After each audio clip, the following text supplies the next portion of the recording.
innovation in financial services is a very nebulous word. It means a lot of different things to different people, and yet financial services needs to innovate in order to keep abreast of its customers, as well as keep abreast of technology that's changing the industry, and get around all of the constraints that helps financial services, the industry, to be relevant to its customers. I'm going to be having a very interesting but difficult conversation with Costa Paris, the head of innovation at SWIFT, the global head of innovation. So SWIFT, being a utility, being a shared utility among its member institutions for payments, is re-looking at its own role and how, as an organization and as a cooperative, it can be useful to the changes taking place in the financial services industry. So thank you very much for having this conversation with me. Thank you. Now, if someone looking at SWIFT says that the innovation initiative of SWIFT is really a low-boil attempt at keeping itself relevant, to what the changes that are taking place, and not being surprised by new technologies that might derail SWIFT, because it's very easy today to provide a lot of the infrastructure that SWIFT does on an open platform, and the argument really for the continued existence for SWIFT is really that it's a member-owned institution, and security and availability is a big part of its proposition. What if the skeptic looking at your innovation initiative says that it's just SWIFT putting its toe in the water, mm-hmm. and trying to make sense of everything that's going on around them? Well, I think you have to look at it not only from the SWIFT perspective, but also our owner's perspective. I think, and I don't expect anybody would contradict me on this. There are some massive changes happening in the industry facing the banks, and therefore SWIFT. And the question really is there a strategic, concerted effort in the banking community to think about that? Every bank thinks about its own interests, but is there a strategic talk of this at the community level? We think not, and we think that for the good of the community, and therefore also SWIFT, it's quite a bold attempt. It's not a half toe in the water. It's quite a bold attempt to grasp the changes that are happening both on the human side and on the technology side, and decide as a community what do we want to do with it. Okay, let's put down specifics. So which areas, or what are your specific initiatives in the area of innovation that you've pinned down that you want to focus on? So that has been the subject, and InnoTribe is a very open initiative. Mm-hmm. So therefore everything I'm going to say to you is very well known to those who have participated to InnoTribe events and following us. So we focus, and our antennas go to two basic topics. One is technology, understanding what's happening out there that is of interest.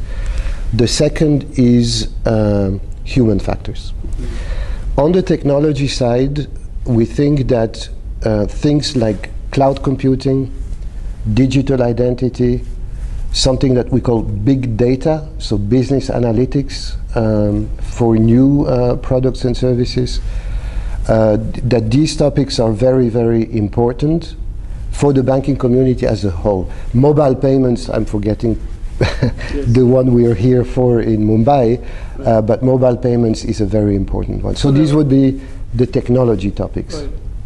So there are four big technology topics. Mobile payments, cloud computing, digital identity, and big data.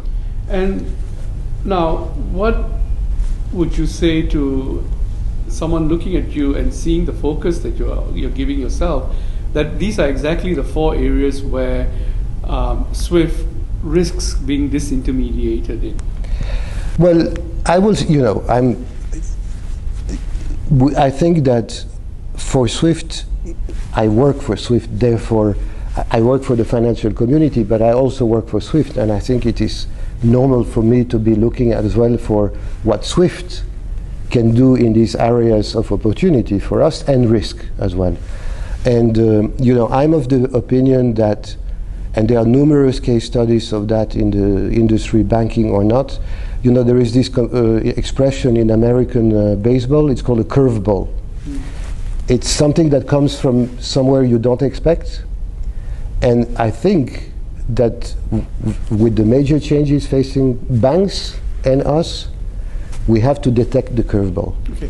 If you look at any one of these areas, say Yes. cloud computing, for Yes. example, is it necessary, or can we expect SWIFT to take a stand on cloud computing? Because think about it, in a number of jurisdictions, the regulators are very suspicious of cloud computing, and it disintermediates the institutions. It puts data in an unsecure environment. It's in a way antithesis to financial services, or the key elements of financial services. Should SWIFT step in and declare that cloud computing is kosher? So the answer to that question is basically up to the community that owns us to tell us. I have my own opinion. So if you look at SWIFT since 37 years now, the strengths of SWIFT are what? Standards, security, reliability.